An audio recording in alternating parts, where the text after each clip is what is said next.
அருட்பெருஞ்சோதி தனிப்பெருங்கருணை அருட்பெருஞ்சோதி தனிப்பெருங்கருணை அருட்பெருஞ்சோதி தனிப்பெருங்கருணை எல்லா உயிர்களும் இன்புற்றிருக்க TKS at தர்மமிகு Chennai Thiruvottiyur அருள்பாலிக்கக்கூடிய Sri Thyagaraja சுவாமிகள் மற்றும் ஸ்ரீ வடிவுடை அம்மன் திருக்கோயில் தரிசனம். அப்படியே பின்னாடி பாருங்கள், ராஜகோபுர தரிசனம், இந்த தைப்பூச தரிசனம், அதுவும் வள்ளலார் ஐயா வாழ்ந்த இடம்.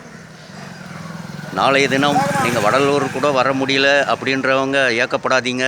நம்ம திருவத்தூரில் இருக்கக்கூடிய ஸ்ரீ ராமலிங்க சுவாமிகளினுடைய மடத்தில் நாளைக்கு தரிசனம் நீங்கள் பெறலாம். ஸோ வள்ளலார் ஐயா தான் வர முடியாதவர்களுக்கு இப்படி ஒரு பதிவை அவர் மூலியமாக, அடியேன் மூலியமாக இதை எல்லோருக்கும் தெரியப்படுத்துகிறார். அதுதான் சாட்சாத் உண்மை. அடியேனுக்கு இந்த 2026 முதல் முறையாக 4 சக்கரம் மற்றும் 2 சக்கர வாகனத்திலிருந்து திருவொற்றியூரில் எழுந்து அருள்பாலிக்கக்கூடிய ஸ்ரீ ராமலிங்க சுவாமிகளினுடைய மடத்தில் இருந்து